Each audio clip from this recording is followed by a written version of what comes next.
الحمد لله رب العالمين، وأشهد أن لا إله إلا الله وحده لا شريك له، وأشهد أن محمدا عبده ورسوله صلى الله وسلم عليه وعلى آله وأصحابه أجمعين.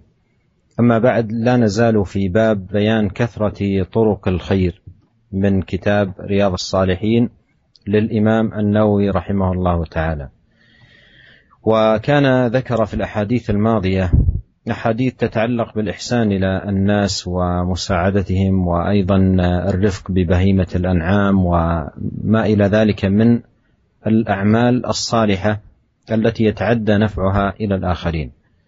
ثم بدأ يسوق أحاديث أيضا في بيان طرق الخير من حيث العبادة، الوضوء، الصلاة، والجمعة، والخطى إلى المساجد ونحو ذلك، وساق فيه أحاديث عديدة. بدأها بحديث أبي هريرة رضي الله عنه قال: قال رسول الله صلى الله عليه وسلم: من توضأ فأحسن الوضوء ثم أتى الجمعة فاستمع وأنصت غفر له ما بينه وبين الجمعة وزيادة 3 أيام، ومن مس الحصى فقد لغى. رواه مسلم. معنى قوله فقد لغى أي أن الجمعة لا تتحقق ولا تتم بحصول هذا اللغو أو العبث في الحصى أثناء أداء الخطيب لخطبته. والحديث فيه فضل من يتوضأ ويذهب إلى المسجد وينصت إلى الخطيب وهو يخطب ولا ينشغل بأي أمر آخر، لأن من فعل ذلك غفر له ما بين الجمعة إلى الجمعة وفضل 3 أيام أي 10 أيام. وهذا عمل كما لا يخفى ليس بالشاق، بل هو عمل يسير وفيه هذا الثواب العظيم. فإذن هذا باب عظيم من أبواب الخير، ربحه بين وثوابه عظيم. Bismillahirrahmanirrahim. Alhamdulillah, segala puji dan syukur kita panjatkan kehadirat Allah Subhanahu wa taala atas segala karunia dan limpahan rahmatnya kepada kita semua. Salawat dan salam semoga senantiasa tercurahkan kepada suri teladan kita, junjungan kita Nabi Muhammad sallallahu alaihi wasallam, dan juga keluarga beliau serta seluruh sahabat beliau tanpa terkecuali. Para pendengar yang dirahmati oleh Allah Subhanahu wa taala, kita masih berada di bab tentang banyaknya jalan-jalan kebaikan sebagaimana yang dibawakan oleh Al-Imam Nawawi rahimahullah dalam kitabnya Riyadhus Shalihin. Dan pada hadis-hadis yang lalu telah kita sebutkan hadis-hadis yang berkaitan tentang berbuat baik kepada orang lain, berbuat baik kepada manusia, bahkan berbuat baik kepada hewan-hewan, kepada binatang-binatang. Hadis-hadis yang lalu berkaitan tentang manfaat yang sampai kepada orang lain. Kemudian Al-Imam Nawawi rahimahullah dalam hadis-hadis berikut nanti mulai menyebutkan bahwasanya di antara jalan-jalan kebaikan yang begitu banyak berkaitan dengan ibadah-ibadah, ya, ibadah-ibadah yang dilakukan oleh seorang hamba. Kemudian beliau menyebutkan banyak hadis tentang hal ini, bahwasanya ibadah-ibadah yang bisa dilakukan oleh seorang hamba, yang hal itu semuanya menunjukkan betapa banyaknya jalan-jalan menuju kebaikan. Beliau membuka hadis-hadis tersebut dengan hadis yang ke-12 dari Abu Hurairah radhiyallahu taala anhu, bahwasanya Rasulullah sallallahu alaihi wasallam bersabda, "Man tawaddaa fa ahsana al-wudu'a thumma atal jum'ah fastama'a wa ansata ghufira lahu ma bainahu wa bainal jum'ati wa ziyadatu 3 ayyam wa man massal hasa faqad lagha." Barang siapa yang berwudu kemudian membaguskan wudunya, kemudian mendatangi salat Jumat, kemudian dia pun dengan saksama mendengarkan sang khatib, dan dia pun diam mendengarkan sang khatib yang sedang berkhutbah, maka akan diampuni dosa-dosanya antara Jumat yang ini dengan Jumat yang lalu, ditambah dengan 3 hari. Dan barang siapa yang menyentuh kerikil, ya, maka dia telah berbuat sia-sia. Hadis ini hadis yang sahih yang diriwayatkan oleh Al-Imam Muslim. Perkataan Nabi sallallahu alaihi wasallam, faqad lagha, telah berbuat sia-sia, yaitu Jumatnya tidak sempurna, ya. Jumatnya tidak sempurna, ya, karena dia tidak sempurna dalam mendengarkan khutbah yang disampaikan oleh sang khatib, Ia sibuk memegang kerikil-kerikil. Hal ini menyebabkan Jumatnya tidak sempurna sebagaimana seharusnya. Para pendengar yang dirahmati oleh Allah Subhanahu wa taala, hadis ini menunjukkan akan keutamaan berwudu, ya. Berwudu kemudian mendatangi salat Jumat. Barang siapa yang kemudian mendatangi salat Jumat, kemudian dia mendengarkan saksama apa yang disampaikan oleh khatib dan tidak sibuk dengan perkara-perkara yang lain, maka dia akan mendapatkan ganjaran yang luar biasa, diampuni dosa-dosanya selama 7 hari dari Jumat yang satu dengan Jumat yang lain plus 3 hari. Jadi 10 hari diampuni dosa-dosanya. Kalau kita perhatikan amalan tersebut, amalan yang ringan, bukan amalan yang berat. Dan akan tapi Allah Subhanahu wa taala menyediakan ganjaran yang sangat luar biasa kepada orang yang mengamalkannya.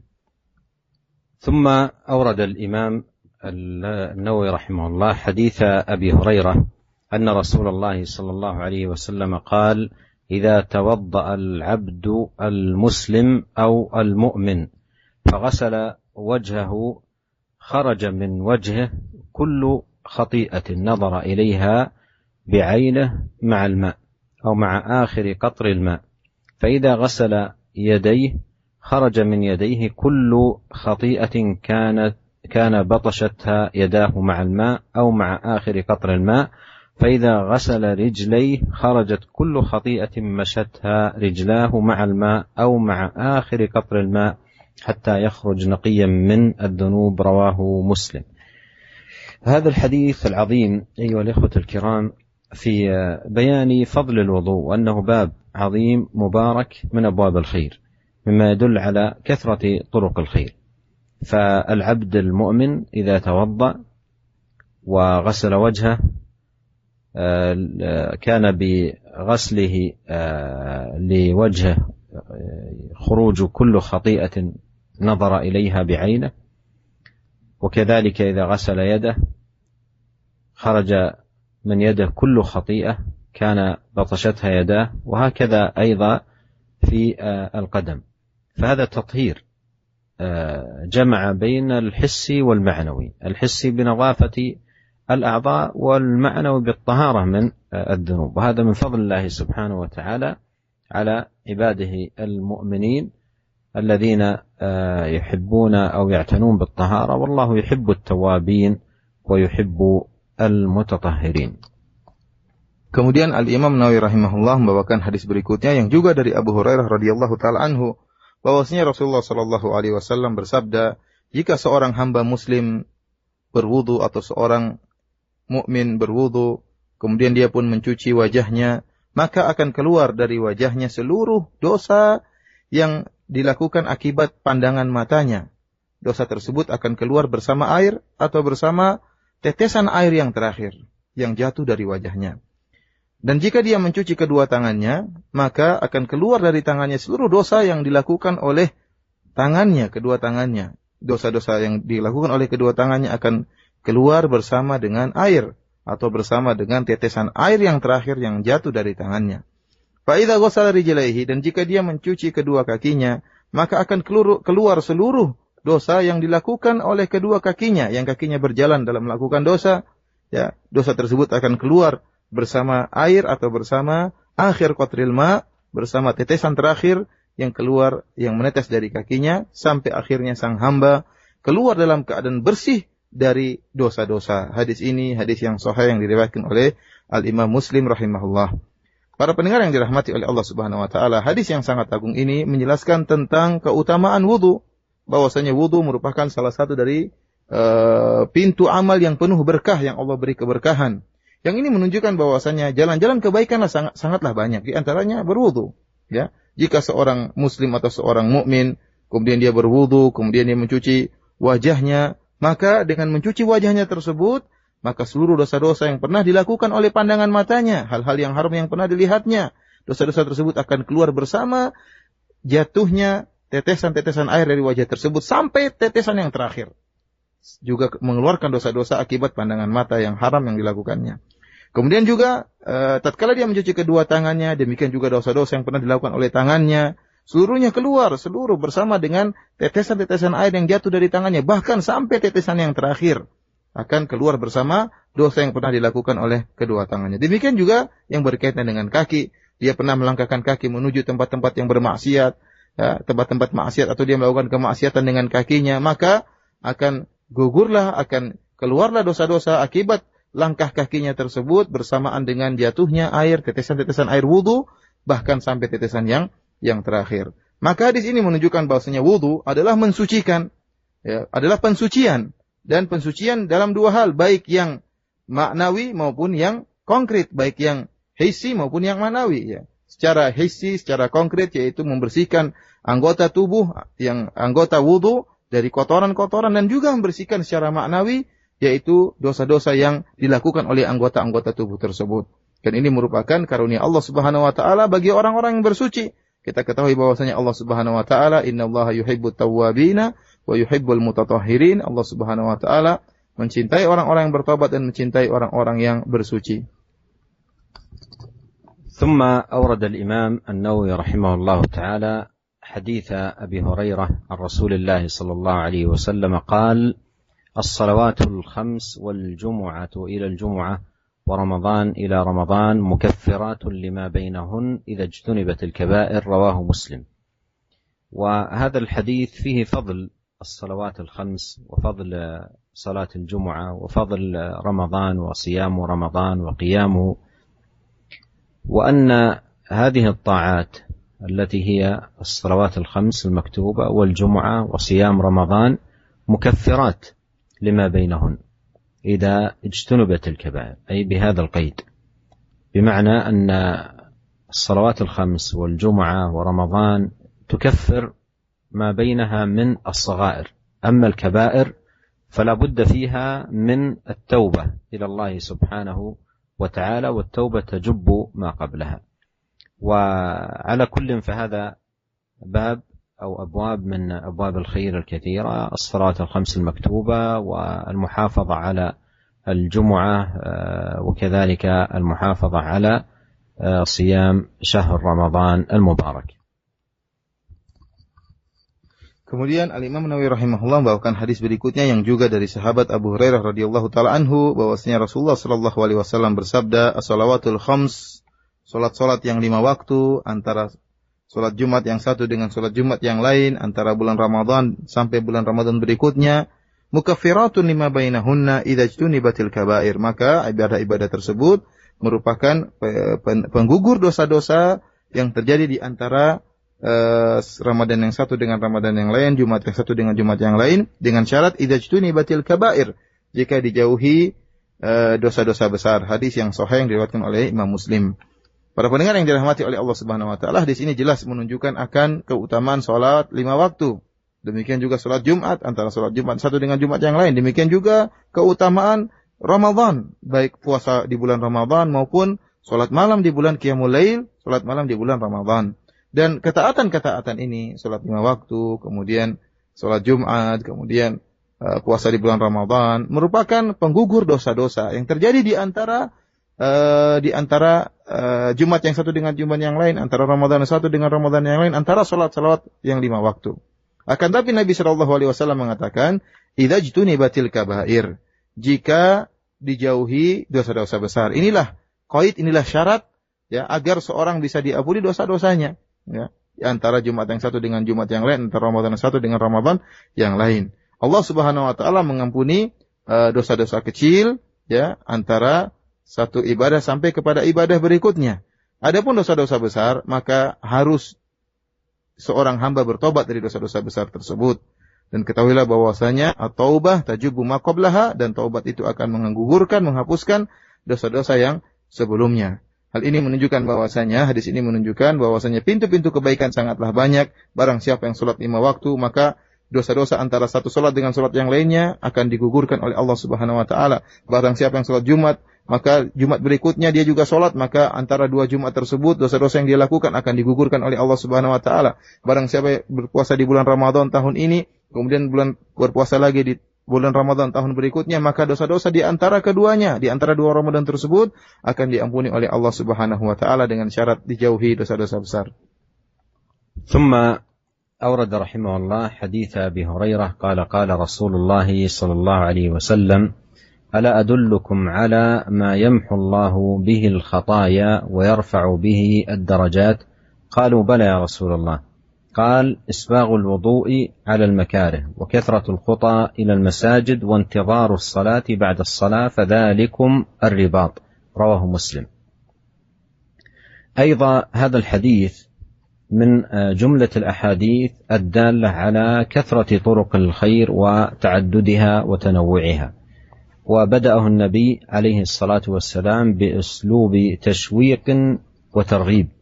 قال: ألا أدلكم على ما يمحو الله به الخطايا ويرفع به الدرجات. ولا شك أن النفس الصادقة تريد ذلك، تريد ما يمحو الخطايا ويرفع الدرجات، ولهذا قال الصحابة: بلى يا رسول الله. فذكر 3 خصال. الأولى إسباغ الوضوء على المكاره، أي إتمام الوضوء وإعطاء كل عضو حقه، وكثرة الخطى إلى المساجد، وهذا فيه أن خطوات العبد إلى المسجد مكتوبة له بكل خطوة يخطوها حسنة. وانتظار الصلاة بعد الصلاة، قال: فذلكم الرباط. والمرابطة هي في الجهاد، لكنه جعل انتظار الصلاة بعد الصلاة من الرباط في سبيل الله. وهذا مما يدلنا على فضل هذه الأعمال وكثرة طرق الخير، وأن هذه الأعمال مكفرات للذنوب وسبب لرفعة الدرجات. Kemudian Al-Imam Nawawi rahimahullah membawakan hadis berikutnya yang juga dari Abu Hurairah radhiyallahu taala anhu, bahwasanya Rasulullah sallallahu alaihi wasallam pernah bersabda, "Maukah aku tunjukkan kepada kalian tentang perkara yang dengan melakukannya Allah akan menghapuskan dosa-dosa dan Allah akan mengangkat derajat?" Maka para sahabat ketika mendengar sabda Nabi ini, mereka berkata, "Bala ya Rasulullah, tentu wahai Rasulullah kami ingin mengetahuinya." Maka Nabi SAW berkata, "Isbagul wudu' alal makarih," yaitu engkau menyempurnakan wudu tatkala dalam kondisi-kondisi yang engkau tidak sukai, ya. Wa kathratil khuta ilal masajid, yaitu engkau memperbanyak langkah menuju masjid-masjid Allah Subhanahu wa taala, wa intidharus salati ba'da salati, dan menunggu salat setelah melakukan salat. Fadzalikumur ribat, maka ini merupakan ribat, yaitu bersiaga di tempat perbatasan antara daerah kaum muslimin dengan daerah musuh. Para pendengar yang dirahmati oleh Allah Subhanahu wa taala, ini merupakan salah satu hadis dari hadis-hadis yang menunjukkan akan banyaknya jalan-jalan kebaikan dan beraneka ragamnya jalan-jalan kebaikan. Dan Nabi Shallallahu alaihi wasallam membuka hadis ini dengan suatu metode yang sangat menarik, yang bisa menarik hati para sahabat, ya. Oleh karenanya Nabi SAW mengatakan, "Ala adullukum, maukah aku kabarkan kepada kalian, wahai para sahabatku, tentang perkara yang bisa menghapuskan dosa-dosa dan bisa mengangkat derajat?" Tentunya jiwa-jiwa para sahabat yang benar-benar tulus tentu rindu untuk mengetahui perkara-perkara apa yang bisa menghapuskan dosa dan mengangkat derajat, ya. Kita semua tentunya ingin dosa-dosa kita diampuni dan kita ingin kita diangkat derajatnya oleh Allah Subhanahu wa taala. Itu yang kita cari selama ini. Maka para sahabat mengatakan, "Qalu bala ya Rasulullah, tentu ya Rasulullah kami ingin tahu perkara-perkara apakah itu?" Maka Nabi sallallahu alaihi wasallam menjelaskan, yang pertama adalah isbagul wudu' alal makarih, yaitu engkau menyempurnakan wudu'mu, ya, yaitu memberi setiap wudu, setiap anggota wudu diberi haknya, dibasuh dengan sempurna alal makarih, meskipun dalam kondisi yang engkau tidak sukai, misalnya sangat dingin, ya, kondisi di cuaca yang sangat dingin, tapi engkau menyempurnakan wudu'mu. Yang kedua, engkau memperbanyak langkah menuju masjid-masjid. Ya. Ini penjelasan dari Nabi SAW bahwasanya setiap langkah yang kita lakukan menuju masjid, setiap langkah itu dicatat oleh Allah Subhanahu wa taala. Setiap langkah itu akan menghilangkan dosa dan setiap langkah tersebut akan mengangkat derajat. Oleh karenanya Rasulullah SAW menganjurkan kita untuk memperbanyak langkah menuju masjid. Sering pergi ke masjid. Dan yang berikutnya kata Nabi SAW, intidharus salati ba'da salat, yaitu menunggu salat berikutnya. Barang siapa yang sudah salat, maka hendaknya dia menunggu salat berikutnya, dan ini juga merupakan ibadah yang sangat agung. Bahkan Nabi SAW menyamakannya seperti jihad. Kata Nabi SAW, "Fadzalikumur ribat." Ya, fadzalikumur ribat, yaitu seakan-akan kalian sedang bersiaga di daerah perbatasan antara kaum muslimin dengan orang-orang dengan kaum musuh. Para pendengar yang dirahmati oleh Allah Subhanahu wa taala, ini merupakan amalan-amalan ibadah yang bisa menggugurkan dosa-dosa para hamba dan juga bisa mengangkat derajat-derajat mereka. ثم أورد رحمه الله تعالى حديث أبي موسى الأشعري قال قال رسول الله صلى الله عليه وسلم من صلى البردين دخل الجنة متفق عليه. قال البردان الصبح والعصر. وهذا الحديث فيه فضل هاتين الصلاتين صلاة الفجر وصلاة العصر وأن العناية بهما والمواظبة عليهما فيه هذا الثواب وأنه من موجبات دخول الجنة لمحافظته على هذه الفريضة العظيمة من فرائض الإسلام. قال من صلى البردين دخل الجنة. Kemudian Imam Nawawi rahimahullah membawakan hadis berikutnya dari sahabat Abu Musa al-Asy'ari radhiyallahu taala anhu, bahwasanya Rasulullah SAW bersabda, "Man shallal bardaini dakhalal jannah." Barang siapa yang salat subuh dan salat asar, maka dia akan masuk surga. Hadis ini diriwayatkan oleh Imam Al-Bukhari dan Imam Muslim dalam sahih mereka. Para pendengar yang dirahmati oleh Allah Subhanahu wa taala, hadis ini menunjukkan akan urgensinya dan keutamaannya dua salat yang sangat penting, yaitu salat fajar dan salat asar. Dan barang siapa yang beri perhatian terhadap dua salat ini, senantiasa salat dengan baik dan senantiasa bisa disiplin dalam melaksanakan kedua salat ini, maka dia akan memperoleh ganjaran yang besar dari Allah Subhanahu wa taala dan dia akan dimasukkan ke dalam surga oleh Allah Subhanahu wa taala. Maka ini menunjukkan akan keutamaan dua salat yang sangat penting ini, salat subuh dan salat asar. ثم أورد رحمه الله تعالى حديث أبي موسى الأشعري رضي الله عنه قال قال رسول الله صلى الله عليه وسلم إذا مرض العبد أو سافر كتب له مثل ما كان يعمل مقيما صحيحا. رواه البخاري. الحديث فيه الحث على العمل الصالح وقت النشاط والصحة والفراغ، وأن من وفق العمل الصالح فإن من فضل الله أن يكتب له مثل ما كان يعمل إذا مرض أو سافر. فهذا أيضا من الدلائل والشواهد على كثرة طرق الخير، وأن من فضل الله سبحانه وتعالى ومنه على عبده المؤمن أن يكتب له عمله الصالح إذا توقف عنه بسبب المرض أو بسبب السفر. Hadis berikutnya juga dari sahabat Abu Musa al-Asy'ari radhiyallahu anhu, bahwasanya Rasulullah SAW bersabda, "Idza maridal abdu aw safar," jika seorang hamba sakit atau dalam keadaan bersafar, kutiba lahu mithlu ma kana ya'malu muqiman sahihan, maka akan dicatat bagi dia seperti amal yang dia lakukan tatkala dia dalam keadaan tidak bersafar, dalam keadaan mukim dan juga dalam keadaan sehat walafiat. Hadis ini diriwayatkan oleh Al-Imam Al-Bukhari dalam sahihnya. Hadis ini memberi isyarat akan dorongan untuk bagi seorang untuk beramal saleh tatkala dia dalam keadaan sehat, dalam keadaan semangat, dalam keadaan memiliki waktu kosong untuk beribadah, maka hendaknya dia banyak beribadah kepada Allah Subhanahu wa taala. Kenapa? Jika dia mendapatkan halangan ya karena sakit atau karena safar, maka Allah Subhanahu wa taala dengan karunia Allah Subhanahu wa taala akan mencatat dia seakan-akan terus beramal. Seakan-akan dia tidak berhenti beramal. Karena sewaktu dia dalam keadaan sehat, dalam keadaan lagi semangat, dalam keadaan waktu kosong, senantiasa beramal soleh. Sehingga suatu saat jika datang halangan, sedang sakit atau sedang bersafar, sehingga tidak mampu beramal soleh sebagaimana waktu dalam keadaan sehat, waktu dalam keadaan tidak bersafar, maka Allah tetap mencatat amalan kebaikannya. Seakan-akan dia terus beramal dalam keadaan tidak bersafar, dalam keadaan tidak sakit. Ini menunjukkan akan karunia Allah Subhanahu wa taala dan banyaknya jalan-jalan kebaikan yang bisa dilakukan oleh seorang hamba.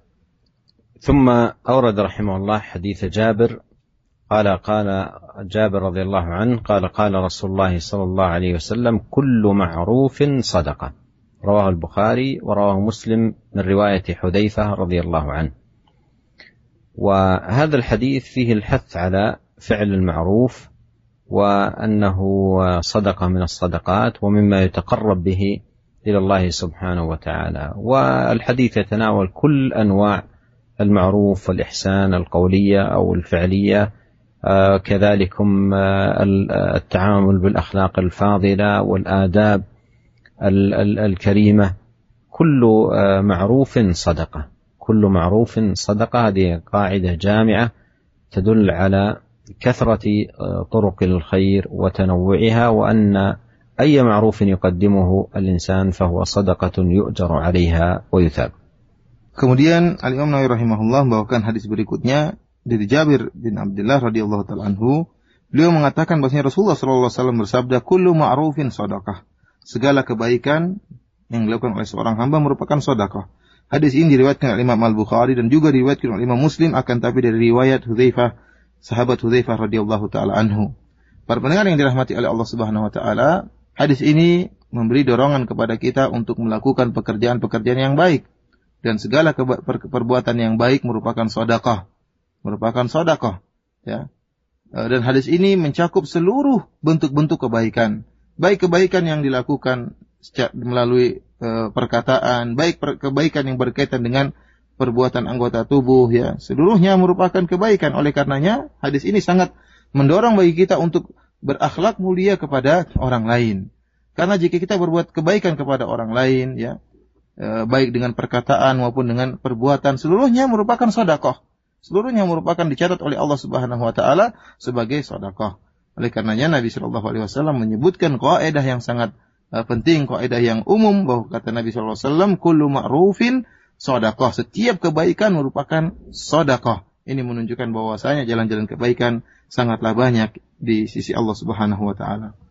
ثم أورد رحمه الله حديث جابر رضي الله عنه قال رسول الله صلى الله عليه وسلم ما من مسلم يغرس غرسا إلا كان ما أكل منه له صدقة وما سرق منه له صدقة ولا يرزأه أحد إلا كان له صدقة. رواه مسلم. وفي رواية له فلا يغرس المسلم غرسا فيأكل منه إنسان ولا دابة ولا طير إلا كان له صدقة إلى يوم القيامة. وفي رواية له لا يغرس مسلم غرسا ولا يزرع زرعا فيأكل منه إنسان ولا دابة ولا شيء إلا كانت له صدقة. وروياه جميعا من رواية أنس رضي الله عنه. قوله يرزأه أي ينقصه. هذا الحديث أيضا حديث عظيم في بيان كثرة طرق الخير وتنوعها، وأن مثل هذا العمل العظيم وهو غرس الغرس أو زرع الزرع فينتفع منه الطير وتنتفع منه الدواب، وأيضا ينتفع بظله وينتفع بأنواع المنافع المتعددة منه، فكل هذا الانتفاع، كل ما حصل انتفاع بهذا الزرع أجر عليه، سواء أكل منه إنسان أو أكل منه طير أو أكل منه دابة أو أي شيء كما جاء في لفظ ساقه المصنف إلى يوم القيامة، بمعنى أنه كل من انتفع منتفع أو استفاد مستفيد من هذا الزرع أجر من غرسه أو من زرعه.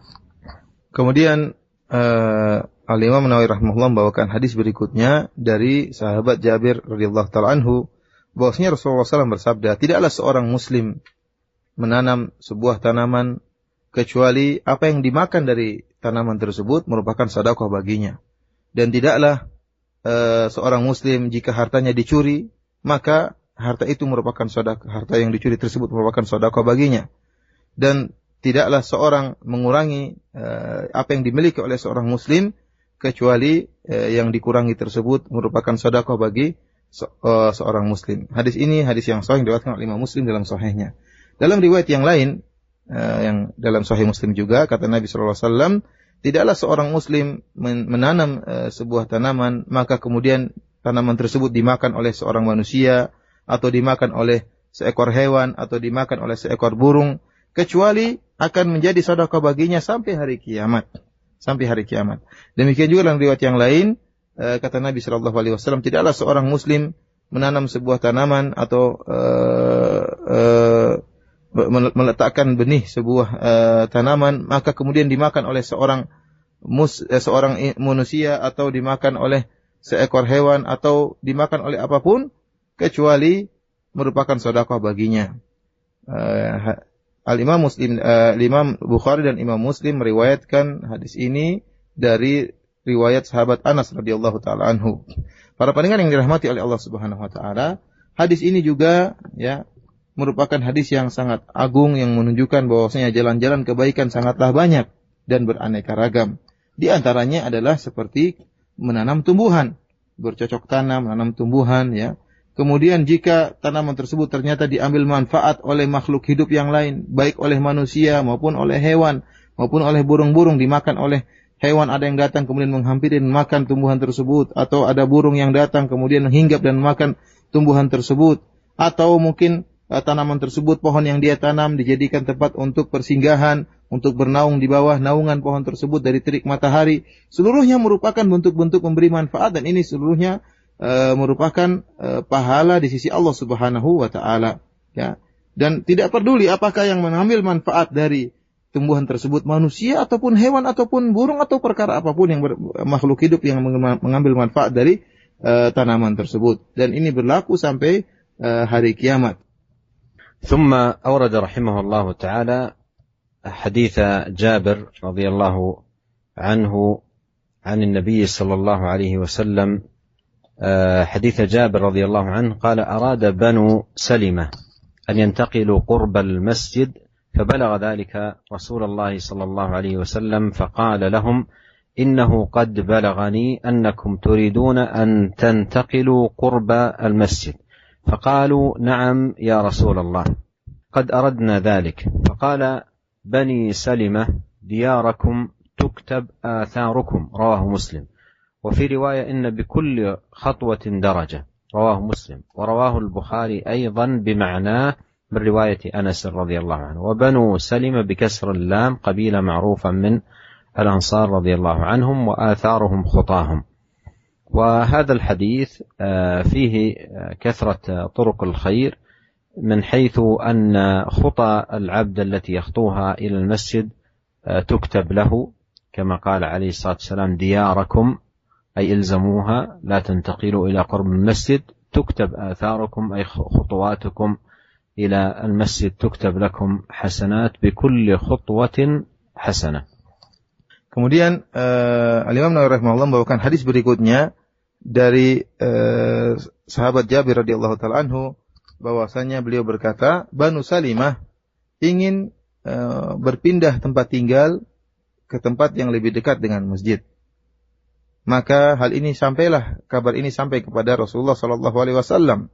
Maka Nabi berkata kepada mereka, kepada Banu Salimah, "Innahu qad balagani annakum turiduna an tantaqilu qurbal masjid." Telah sampai kabar kepadaku bahwasanya kalian ingin pindah rumah ke rumah yang lebih dekat dengan masjid. Maka mereka berkata, "Benar wahai Rasulullah, kami ingin melakukannya." Maka kata Nabi sallallahu alaihi wasallam, "Bani Salimah diyarakum, wahai Bani Salimah, hendaknya kalian tetap di rumah-rumah kalian, tidak perlu berpindah. Tuktabu atharukum, maka akan dicatat kebaikan setiap langkah-langkah kalian. Diyarakum tuktabu atharukum, hendaknya kalian tetap tinggal di rumah-rumah kalian, maka akan dicatat langkah-langkah kaki kalian." Dalam riwayat yang lain, Rasulullah SAW mengatakan, "Inna bikulli khutwatin darajah." Setiap langkah kaki yang kalian langkahkan tercatat mengangkat derajat kalian. Hadis ini diriwayatkan Imam Muslim dan juga diriwayatkan oleh Imam Al-Bukhari yang maknanya sama dari riwayat Anas bin Malik radhiyallahu taala anhu. Para pendengar yang dirahmati oleh Allah Subhanahu wa taala, hadis ini menunjukkan akan banyaknya jalan-jalan ke pintu kebaikan, dan di antara jalan-jalan kebaikan adalah melangkahkan kaki menuju masjid. Sungguhnya setiap langkah kaki yang dilangkahkan oleh seorang muslim menuju masjid akan mengangkat derajatnya. Oleh karenanya tatkala Banu Salimah ingin berpindah rumah agar rumahnya dekat dengan masjid, maka Nabi sallallahu alaihi wasallam mewasiatkan mereka untuk tetap melazimi rumah mereka yang dulu yang jauh dari masjid. Kata Nabi sallallahu alaihi wasallam, "Diyarakum," artinya hendaknya kalian tetap tinggal di rumah-rumah kalian, tidak perlu pindah ya, karena jauh dari masjid, kemudian kalian semakin membuat langkah kaki banyak untuk menuju masjid. Karena semakin jauh semakin banyak langkah kaki, dan setiap langkah kaki akan mengangkat derajat mereka. ونسأل الله الكريم رب العرش العظيم أن ينفعنا جميعا أيها الإخوة المستمعون بما سمعنا، وأن يوفقنا لفعل الخيرات واجتناب المنكرات، إنه سميع قريب مجيب. Demikianlah para pendengar yang dirahmati oleh Allah Subhanahu wa taala, kajian kita pada kesempatan hari ini ya, siang hari di kota Madinah atau menjelang maghrib di tanah air. Selanjutnya jika ada yang bertanya maka kami persilahkan. Jazakallahu khairan mengucapkan kepada Fadilatul Syekh Abdul Razak bin Abdul Muhsin Al-Badar hafizahullah taala, dan Ustaz Abu Muslim Firman telah menerjemahkan kajian kita pada kesempatan sore hari ini, dan kami berikan kesempatan yang pertama bagi pendengar radio. Silahkan di line telepon 021 823 6543. Tafadhol. Baik, halo. Assalamualaikum. Waalaikumsalam warahmatullahi. Dengan siapa di mana? Yang lihat di Jakarta. Baik, silakan Bapak. Sebenarnya ini pertanyaan ini dari pertanyaan dari tadi pagi tapi saya ingin bertanya sama pendapatnya gimana.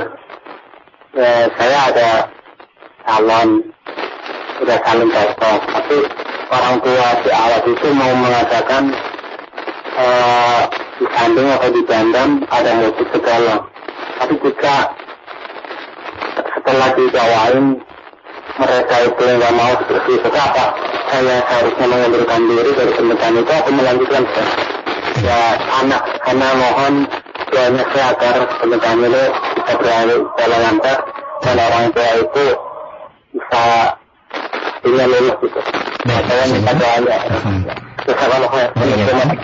Waalaikumsalam warahmatullahi wabarakatuh. Jazakallahu khair Bapak, semoga Allah mudahkan. Kita tunggu jawabannya. Tolong diulang pertanyaannya. Pertanyaan dari pendengar kita, insya Allah akan dalam waktu dekat akan melangsungkan pernikahan. Akan tetapi kedua orang tua dari pihak wanita menginginkan atau menghendaki adanya beberapa perkara-perkara yang tidak sesuai syariat, seperti nyanyian dari hal yang terlarang dalam pernikahan tersebut. Maka apakah mohon nasihatnya, apakah dilanjutkan pernikahan ini atau mengundurkan diri? Dan ikhwah ini sudah mendakwahkan dan memberikan nasihat namun belum bisa diterima dan dikabulkan permintaannya untuk tidak ada musik dan nyanyian. عليه أن يسعى لسلامة هذا النكاح من أمر محرم قد يكون له الأثر على نكاحه في جانب البركة والتيسير، ولا ينبغي أن يبدأ النكاح بمثل هذه المخالفات. والذي عليه أن يناصح الوالدين بالحسنى والكلمة الطيبة، أو يبعث لهم من هو على مستوى من الفهم حتى يبين لهم هذا الأمر ويحصل بإذن الله سبحانه وتعالى المقصود. Syekh menjelaskan bahwasanya hendaknya akhi yang bertanya tadi terus berusaha agar jangan sampai walimahnya berisi dengan perkara-perkara yang diharamkan oleh Allah Subhanahu wa taala.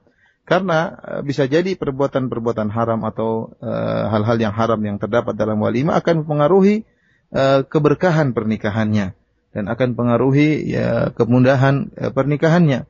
Oleh karenanya hendaknya dia berusaha agar pernikahannya jangan sampai ada hal-hal yang haram seperti musik-musik dan nyanyian-nyanyian.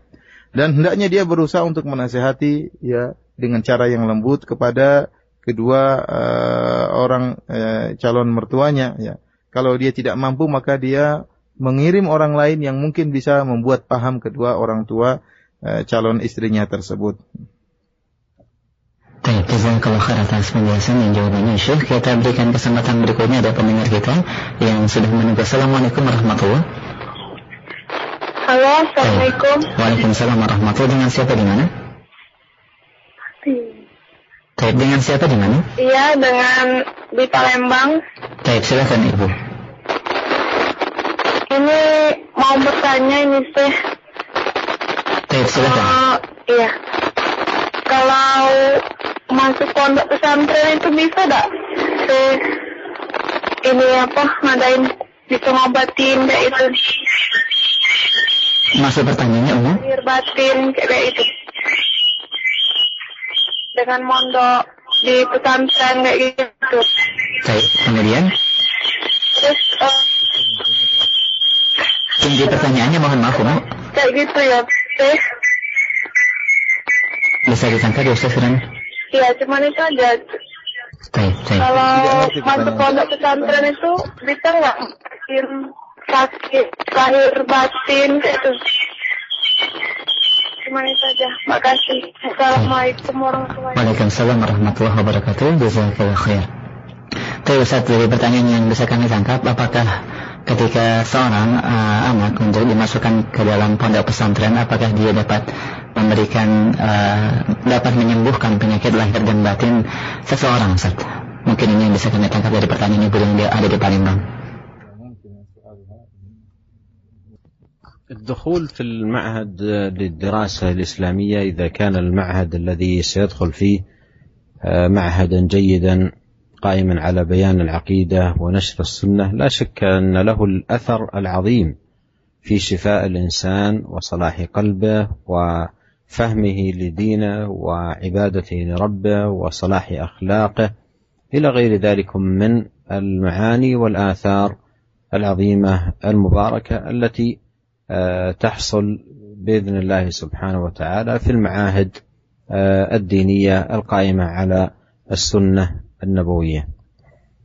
Saya menjelaskan bahwasanya jika seorang masuk dalam belajar di pondok, ya pondok pesantren, akan tapi saya mengatakan pondok pesantren tersebut harus pondok yang dibangun di atas akidah yang benar, di atas sunnah Nabi SAW, di atas akidah yang benar.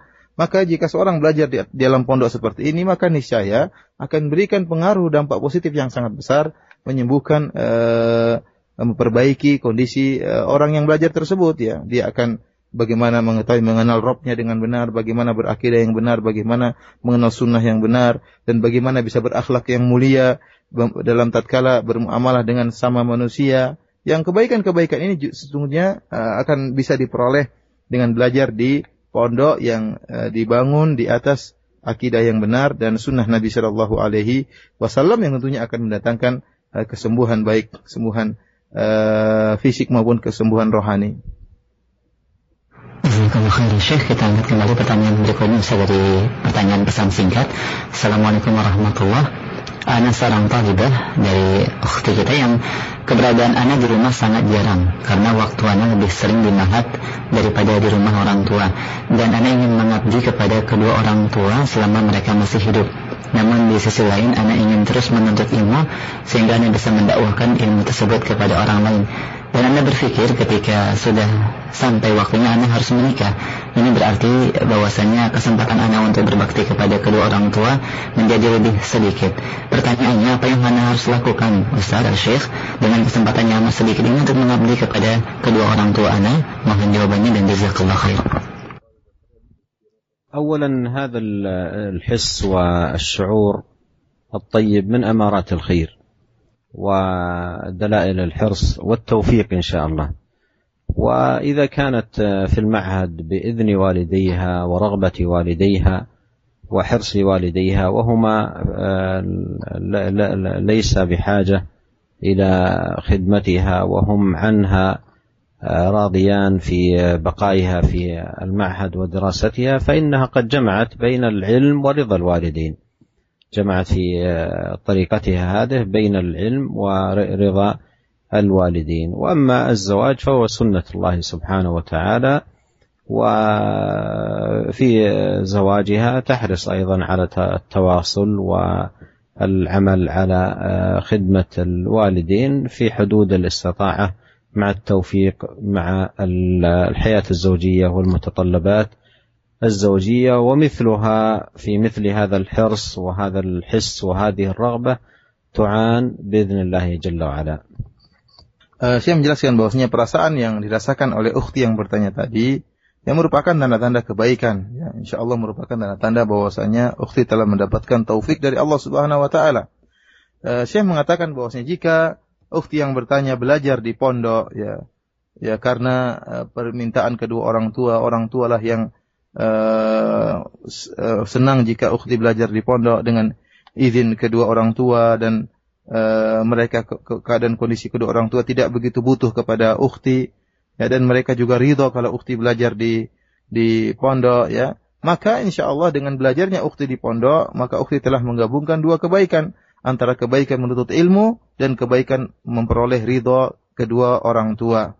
Ya, adapun pernikahan, maka ini merupakan sunnatullah. Ukhti seorang wanita tentunya akan menikah, dan jika setelah menikah, hendaknya ukhti tetap berusaha untuk bisa terus berhubungan dengan kedua orang tua, bisa terus menyambung silaturahmi dengan kedua orang tua, beserta disertai dengan bagaimana membina kehidupan rumah tangga dengan cara yang baik, dan berusaha untuk senantiasa menghadirkan perasaan ini dalam kehidupan ukhti setelah berumah tangga. Niscaya Allah akan mempermudah ukhti untuk tetap berbakti kepada kedua orang tua. Jazakallahu khairan atas jawabannya Syekh, dan kita berikan kesempatan berikutnya ada pendengar kita di Jakarta. Silakan dulu. Assalamualaikum. Waalaikumsalam warahmatullahi wabarakatuh. Begini, setelah saya dengar kajian, Mohon maaf, suaranya kurang jelas, diteruskan dulu. Setelah mendengar kajian dari tadi gitu ya, saya masih agak bingung gitu. Bagaimana dari awal kan soal dosa-dosa kecil gitu ya, bagaimana bisa gitu menghapus, mohon maaf sorry, bagaimana sih, apakah dosa-dosa kecil itu bisa dihapus gitu semuanya cuma dengan wudhu gitu? Mungkin gitu aja. Terima kasih. Assalamualaikum. Waalaikumsalam warahmatullahi wabarakatuh. Jazakallahu khairan. Silakan Ustaz. هذا باب من أبواب التكفير الذي هو الوضوء، والصلاة فيها تكفير، والصيام فيه تكفير، والعبد يحتاج إلى أن يستكثر من هذه المكفرات، يحتاج إلى أن يستكثر من هذه المكفرات، لأنه لا يزال مقصرا مفرطا، فيحتاج إلى أن يستكثر. إذا كان النبي صلى الله عليه وسلم قال لأبي بكر أن يقول في دعائه: ربي إني ظلمت نفسي ظلما كثيرا ولا يغفر الذنوب إلا أنت فاغفر لي مغفرة من عندك فإنه لا يغفر الذنوب إلا أنت. فالعبد لا شك أنه يحتاج إلى الاستكثار من هذه الأعمال الصالحة من الوضوء والصلاة والصيام والصدقات وغير ذلك من أبواب الخيرات. ونسأل الله عز وجل للجميع التوفيق والسداد والعون على كل خير، والسلام عليكم ورحمة الله وبركاته. Waalaikumsalam warahmatullahi wabarakatuh. Saya menjelaskan bahwasanya wudu atau yang lainnya, salat, kemudian ibadah-ibadah yang lainnya merupakan salah satu dari pintu-pintu penggugur dosa, ya, seperti puasa, berwudu, sedekah, ya, salat Jumat. Ini merupakan pintu-pintu penggugur dosa, dan seorang hamba butuh untuk senantiasa memperbanyak penggugur-penggugur dosa tersebut. Kenapa bisa demikian? Karena seorang hamba senantiasa kurang, senantiasa terjerumus dalam kesalahan, senantiasa tidak sempurna dalam beribadah, ya, senantiasa butuh untuk menghapuskan dosa-dosanya. Seorang hamba senantiasa terjerumus dalam dosa-dosa kecil, maka hendaknya dia memperbanyak mengamalkan amalan-amalan penggugur dosa tersebut sebanyak-banyaknya, memperbanyak siam, salat, memperbanyak puasa, memperbanyak sedekah, memperbanyak wudu dan yang lainnya. Kalau Nabi SAW mengajarkan kepada Abu Bakar untuk berdoa, Rabbi inni zalamtu nafsi zulman katsira faghfirli fa innahu la yaghfiru dzunuba illa anta, ya. Dan Abu Bakar tatkala diajarkan oleh Nabi SAW untuk berdoa dengan mengatakan Allahumma inni zalamtu nafsi zulman katsira, ya Allah, sungguhnya aku telah menzalimi diriku dengan kezaliman yang banyak. Abu Bakar yang kita tahu kedudukannya ternyata diajarkan oleh Nabi untuk mengakui banyaknya dosa, ya, dosa-dosa yang dilakukannya. Bagaimana dengan kita? Oleh karenanya kita hendaknya memperbanyak amalan-amalan soleh tersebut, karena kita senantiasa melakukan kekurangan, senantiasa terjerumus dalam dosa-dosa, sehingga dengan perbanyak amalan-amalan soleh tersebut maka akan semakin banyak menggugurkan dosa-dosa kecil kita. Demikian saja para pendengar yang dirahmati oleh Allah Subhanahu wa taala, kajian yang bisa kita sampaikan pada kesempatan kali ini. Semoga bermanfaat bagi kita semua dan semoga kita bisa mengamalkannya. Wabillahi taufiq wal hidayah. Assalamualaikum warahmatullahi wabarakatuh.